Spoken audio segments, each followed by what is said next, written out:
नमस्कार, मैं अलीशा और आप देख रहे हैं न्यूज 24 मध्य प्रदेश छत्तीसगढ़। बुलेटिन की शुरुआत करेंगे इस वक्त की बड़ी खबर के साथ। खबर रायपुर से है, जहां निजी स्कूलों में पालकों को बड़ी राहत मिली है। अब निजी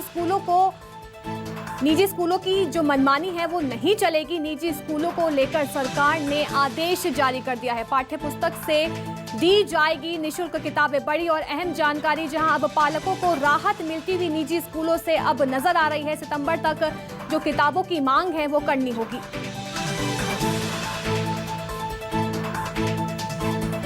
मेरे सहयोगी सत्य राजपूत हमारे साथ रायपुर से लाइव जुड़ रहे हैं। सत्य, पालकों के लिए निजी स्कूल को लेकर काफी राहत भरी खबर है, क्योंकि पाठ्य पुस्तक से अब निःशुल्क किताबें मिल जाएंगी। क्या कुछ ज्यादा जानकारी है? क्या इसका रोड मैप तैयार कर लिया गया है?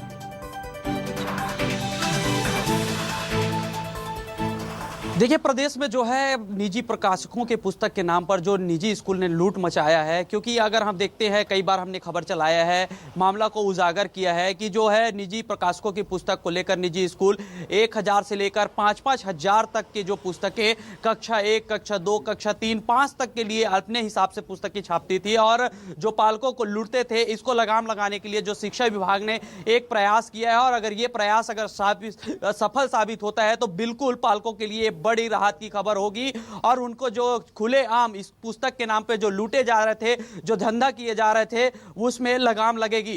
क्योंकि जो है इस बार जो पाठ्य पुस्तक निगम है जो कक्षा 10वीं तक के लिए निःशुल्क पुस्तक दे रही है, और इसके लिए उन्होंने नोटिफिकेशन भी जारी कर दिया है। उन्होंने स्पष्ट तौर पर कहा है कि 30 तारीख तक के इसके लिए मांग पत्र भेजना होगा, और मांग पत्र के आधार पर जो है पाठ्य पुस्तक निगम जो है स्कूलों को डिपो के माध्यम से पुस्तक पहुंचाएगी, और उनको जैसे सत्र खत्म होने के बाद या स्कूल बंद होने की स्थिति में जो बच्चों तक, स्कूल की जिम्मेदारी होगी कि बच्चों तक जो पुस्तक पहुंचाएं।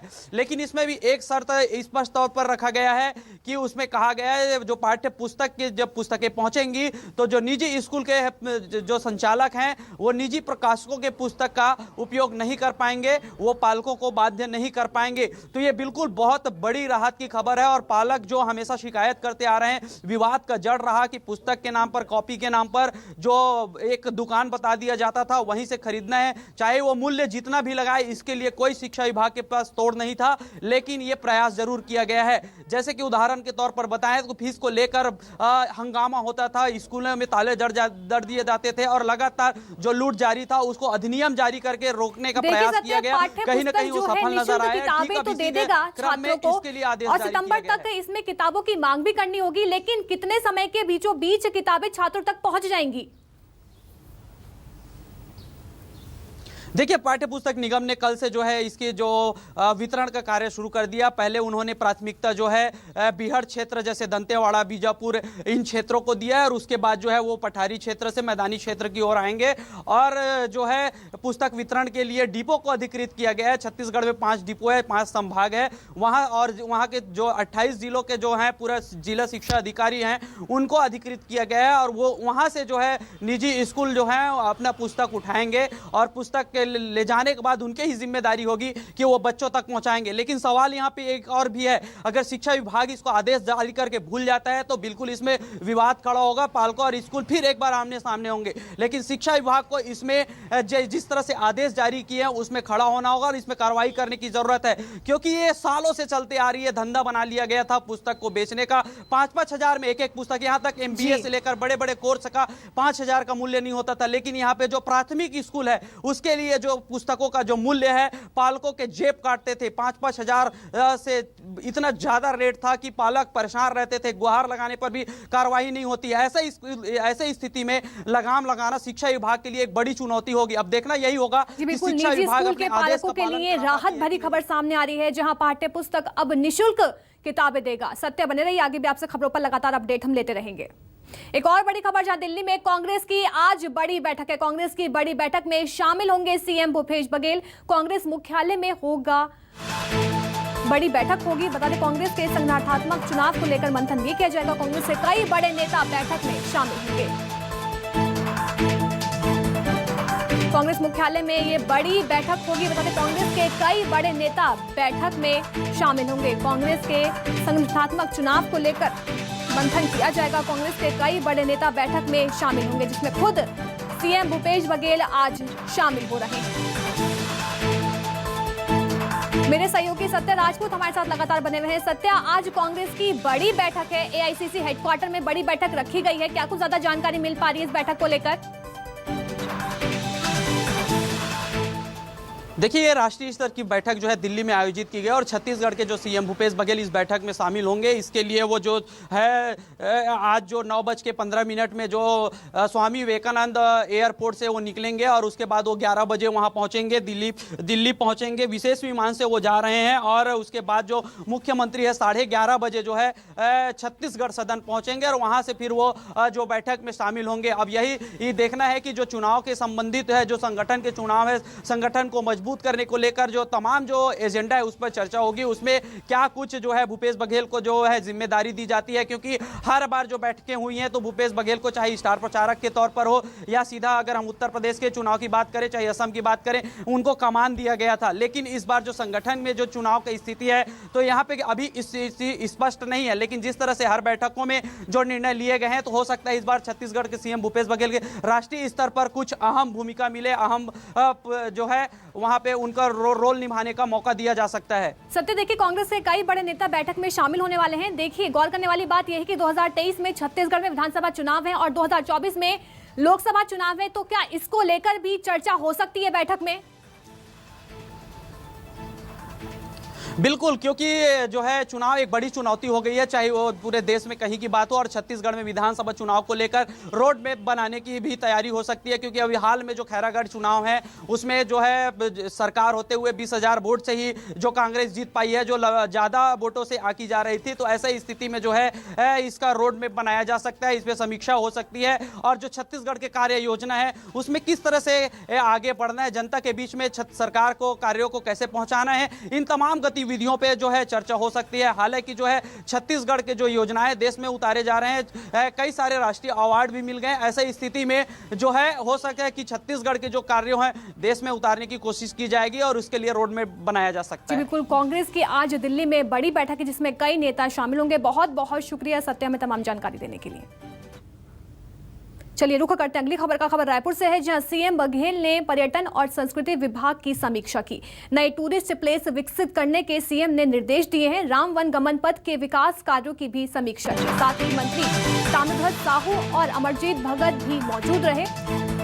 सतरेंगा, गंगरेल और चित्रकूट में बजट पोर्टल खुलेंगे। बता दें, सतरेंगा गंगरेल डैम के पर्यटन सुविधाएं बढ़ाई जाएंगी। लोक कलाकारों से योजनाओं का प्रचार प्रसार करने के निर्देश भी दिए गए। स्थानीय बोली शैली में योजनाओं को नागरिकों तक पहुंचाएं। आगे कहा कि विशेष संरक्षित जनजातियों तक उनकी भाषा शैली में योजनाओं का प्रचार प्रसार करें। खैरागढ़ संगीत विश्वविद्यालय की तर्ज पर लोक कला संस्कृति कॉलेज का प्रस्ताव तैयार करने के निर्देश भी दिए गए हैं। बस्तर, सरगुजा और रायपुर में लोक कला संस्कृति महाविद्यालय भी बनाने के निर्देश दिए गए।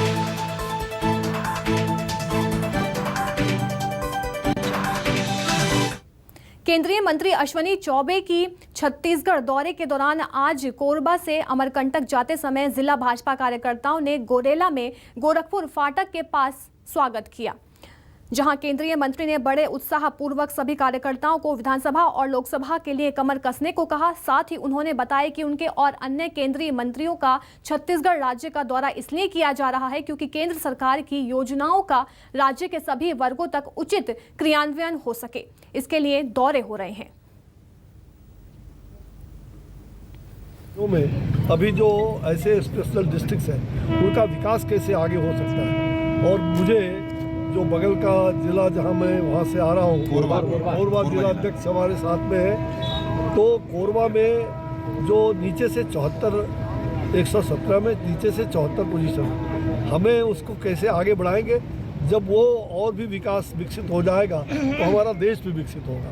इसलिए एक एक स्पेशल डिस्ट्रिक्ट को जिले के सामान्य लाना, हर जिले का जो स्तर है उसके सामान्य लाना, तो यह एक विकास योजनाओं का समीक्षा वहाँ पर निरीक्षण करना और उन्हें उत्साहित करके विभिन्न प्रधानमंत्री गरीब कल्याण अन्य योजना से लेकर के जितने भी प्रधानमंत्री की योजनाएं हैं उसका लाभुकों को गरीब समाज के अंतिम पौधान पर बैठे हुए व्यक्ति को मिले, इसका ख्याल करना।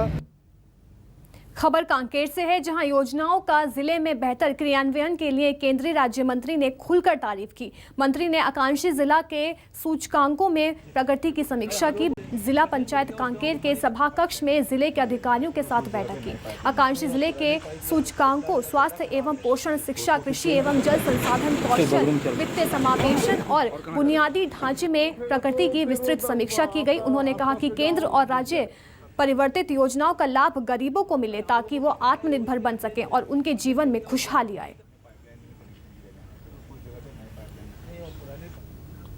राजनांदगांव दौरे पर केंद्रीय नागरिक उड्डयन मंत्री सिंधिया ने अधिकारियों के साथ आकांक्षी योजनाओं के क्रियान्वयन को लेकर समीक्षा बैठक ली। बैठक के बाद केंद्रीय मंत्री सिंधिया ने बताया कि सड़क योजना, पीएम आवास योजना और सुपोषण अभियान को लेकर जिला प्रशासन ने अच्छा कार्य किया है, लेकिन इन योजनाओं में और बेहतर काम करने की जरूरत है। बैठक के दौरान सिंधिया ने सुपोषण अभियान को लेकर सख्ती दिखाते हुए कहा कि कुपोषण देश में कैंसर की तरह है, इसके लिए सही से रणनीति बनाकर कार्य करने की जरूरत है। वहीं पीएम आवास योजना को लेकर केंद्रीय मंत्री सिंधिया ने कहा कि पीएम आवास योजना के तहत 40% राशि राज्य सरकार को देनी है, जो राज्य सरकार लाभार्थियों को नहीं दे रही। महत्वपूर्ण बैठकों की और निरीक्षण की कड़ी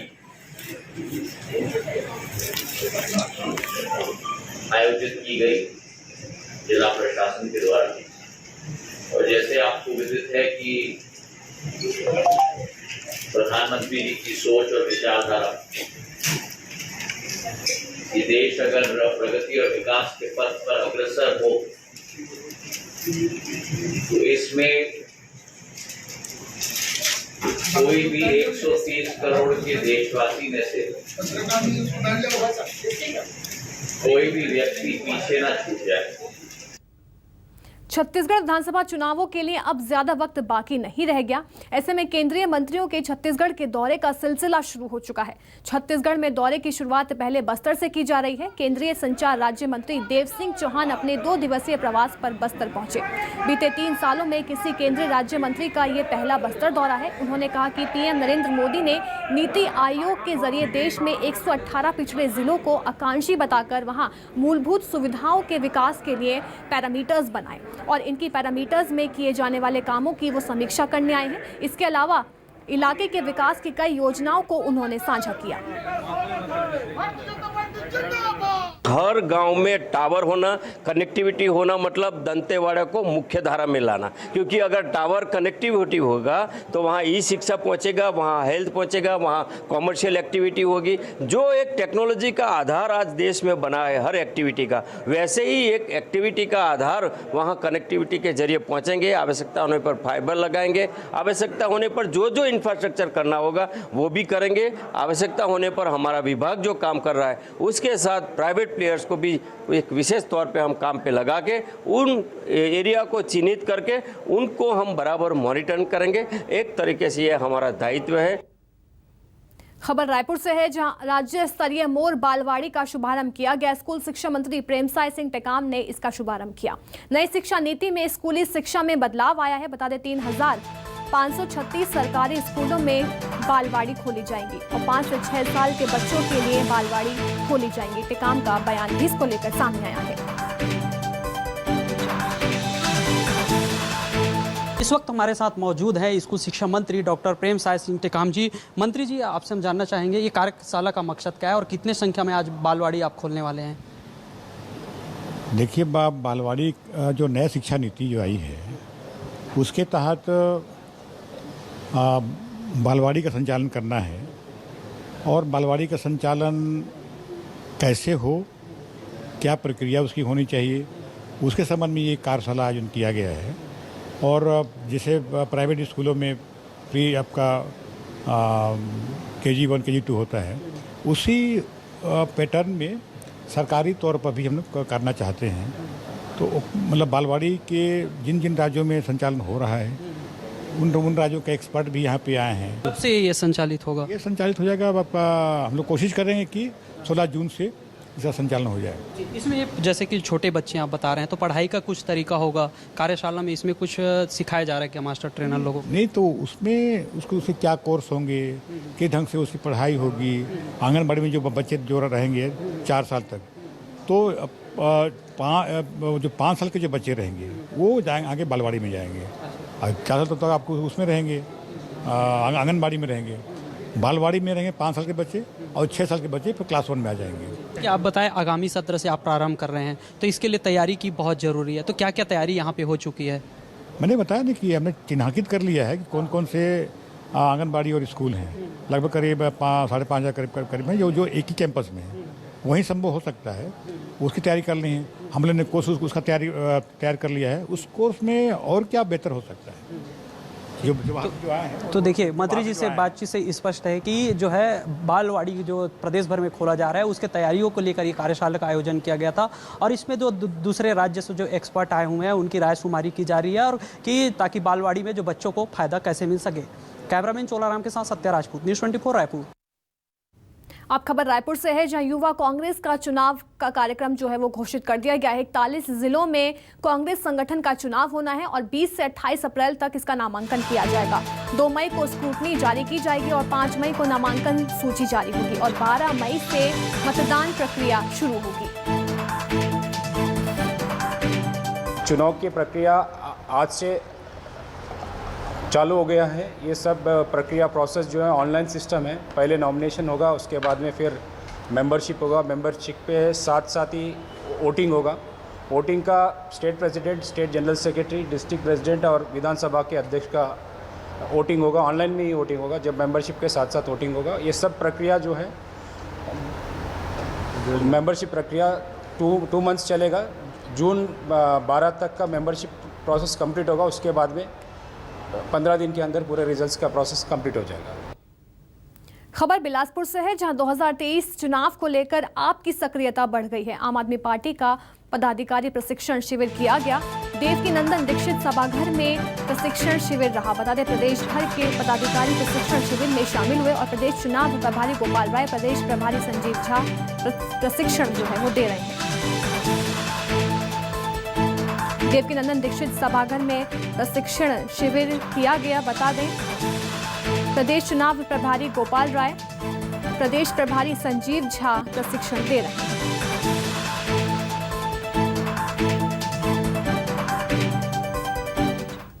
चलिए, वक्त है छोटे से ब्रेक का, जल्द होंगे हाजिर।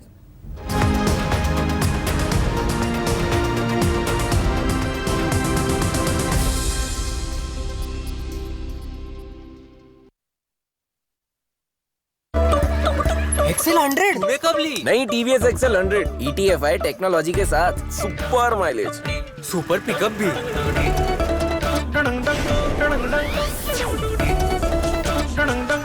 ऑफ ऑन एक ही बटन से, वो भी बिना कोई आवाज किए। Thank you. अभी भी पार्किंग ढूंढ रहे हो? नई टीवीएस एक्सेल 100 आश्चर्यों से भरी। दस्तावेजों ने निकाला जीते जी दम, कैसे साबित करें जिंदा हैं हम।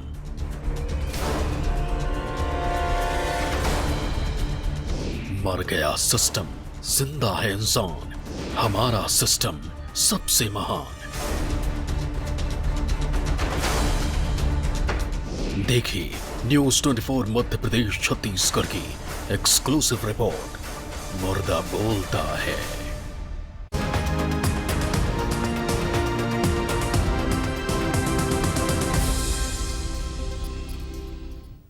ब्रेक के बाद फिर से स्वागत है आप सभी का। आप खबर बिलासपुर से है, जहां अटल बिहारी वाजपेयी विश्वविद्यालय में 21 अप्रैल को दीक्षांत समारोह का आयोजन किया जाएगा, जिसमें विश्वविद्यालय के 8 संकायों की 1,71,000 डिग्रियां छात्रों को दी जाएंगी। दीक्षांत समारोह की अध्यक्षता छत्तीसगढ़ की राज्यपाल अनुसुईया उइके करेंगी।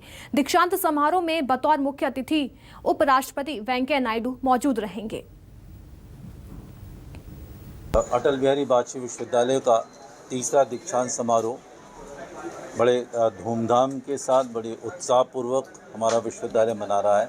इस कार्यक्रम की मुख्य अतिथि भारतवर्षीय उपराष्ट्रपति एम वेंकैया नायडू रहेंगे, जिनका रिकॉर्डेड उद्बोधन हमको सुनने को प्राप्त होगा। अध्यक्षता हमारे प्रदेश की सम्माननीय राज्यपाल और विश्वविद्यालय के कुलाधिपति मैडम अनुसुईया उइके जी करेंगी। 8 लोगों को मानद उपाधि से भूषित करेंगे, जिसमें कि 3 लोग हमारे शहर से हैं। मई 2013 में हुए झीरम घाटी हमले की जांच के लिए बना नया आयोग अब 7 मई को रायपुर में सुनवाई करेगा। आयोग की पहली सुनवाई बिलासपुर सर्किट हाउस में शुरू हुई।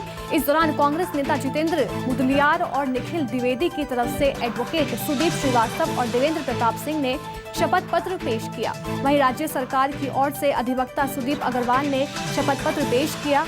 बता दें, सुनवाई में याचिकाकर्ताओं के वकील ने बताया कि जो सुनवाई कल हुई है उसके बारे में कई लोगों को जानकारी नहीं है, जिस पर आयोग ने कहा कि सुनवाई की जानकारी नहीं होने वाले लोग आवेदन लगाकर शपथ पत्र पेश कर सकते हैं। उन पर विचार किया जाएगा और आवेदन को निरस्त नहीं किया जाएगा।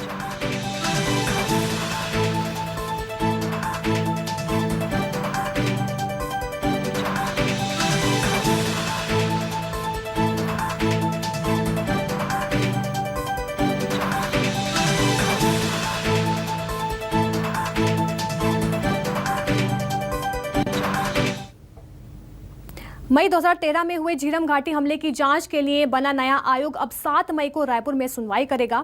आयोग की पहली सुनवाई बिलासपुर सर्किट हाउस में शुरू हुई। इस दौरान कांग्रेस नेता जितेंद्र मुदलियार और निखिल द्विवेदी की तरफ से एडवोकेट सुदीप श्रीवास्तव और देवेंद्र प्रताप सिंह ने शपथ पत्र को पेश किया। वहीं राज्य सरकार की तरफ से अधिवक्ता सुदीप अग्रवाल ने शपथ पत्र पेश किया। और बता दें, सुनवाई में याचिकाकर्ताओं के वकील ने बताया कि जो सुनवाई कल हुई थी उसके बारे में कई लोगों को जानकारी नहीं है, जिस पर आयोग ने कहा कि सुनवाई की जानकारी नहीं होने वाले लोग आवेदन लगाकर शपथ पत्र पेश कर सकते हैं। उन पर विचार किया जाएगा और आवेदन को निरस्त नहीं किया जाएगा। खबर बालोद से है, जहां फसल बीमा की राशि को लेकर किसानों का प्रदर्शन देखा गया। फसल बीमा राशि ना मिलने से किसान नाराज दिखाई दिए। नाराज किसानों का तहसील कार्यालय के सामने प्रदर्शन देखा गया और फसल बीमा की राशि का भुगतान न होने से लगातार नाराजगी जाहिर कर रहे थे किसान। गोंडी ब्लॉक के 12 से ज्यादा गाँव के किसान इस प्रदर्शन में शामिल हुए।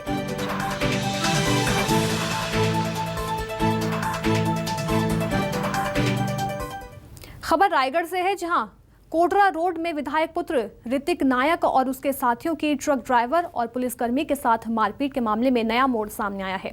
इस मामले में फरार आरोपी ऋतिक नायक सहित 6 लोगों ने कोतवाली थाने में सरेंडर कर दिया। विधायक प्रकाश नायक खुद अपने बेटे ऋतिक नायक को सरेंडर कराने थाने लेकर पहुंचे। उन्होंने इस दौरान मीडिया से कहा कि उन्होंने जिम्मेदार जनप्रतिनिधि होने का फर्ज निभाया है और अपने बेटे को सरेंडर कराया है। उन्हें न्यायपालिका पर पूरा भरोसा है। दरअसल आरोपों के मुताबिक 3 दिन पहले विधायक पुत्र ऋतिक नायक ने अपने कुछ दोस्तों के साथ ट्रक चालक से मारपीट की थी। फिलहाल मामले में कार्रवाई जारी है। दिनों एक घटना हुई थी जिसमें मेरे पुत्र का नाम आया था और उसमें कुछ धारा लगी थी। मैंने अपने जनप्रतिनिधि होने का दायित्व निभाया है और अपने पुत्र और उनके साथियों को आज थाना में सरेंडर कराया है।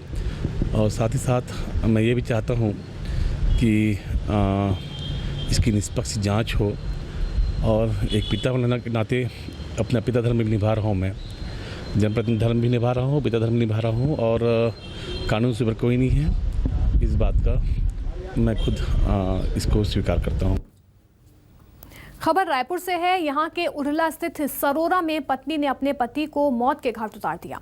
मामले में पुलिस ने आरोपी पत्नी इंग्लेश्वरी धुर्वे को गिरफ्तार कर लिया है। जानकारी के मुताबिक इंग्लेश्वरी मृतक उमेश धुर्वे की तीसरी पत्नी थी। वो उमेश पर किसी दूसरी महिला के साथ संबंध होने का शक करती थी। एक दिन इंग्लेश्वरी ने व्हाट्सएप पर बात करते उमेश को पकड़ भी लिया था। यहाँ पे काम वाम करने के लिए पति पत्नी दोनों रहते थे। उसकी कल 100 घर में मिला था। इसमें मर्ग कायम कर लिया गया था। प्रथम दृष्टया संदिग्ध मामला होने से अपराध भी पंजीबद्ध किया गया था। पता तलाश की इसमें पूछताछ की जा रही थी। इसमें जानकारी आई कि उसकी पत्नी और मृतक के बीच में विवाद होता था। दोनों एक दूसरे के चरित्र को लेकर शंका करते थे। उसकी पत्नी से को अभिरक्षा में लेकर पूछताछ किया गया। पत्नी ने अपराध करना कबूल किया है और उसने अपने पति के द्वारा लगातार लड़ाई झगड़ा से और इस तरह के आरोप प्रत्यारोप से तंग आकर के उसने उसकी हत्या करना कबूल किया है। आरोपिया उसकी पत्नी इंग्लेश्वरी ध्रुवे को गिरफ्तार किया गया है। गिरफ्तार करके न्यायिक परीक्षा में भेजा जा रहा है।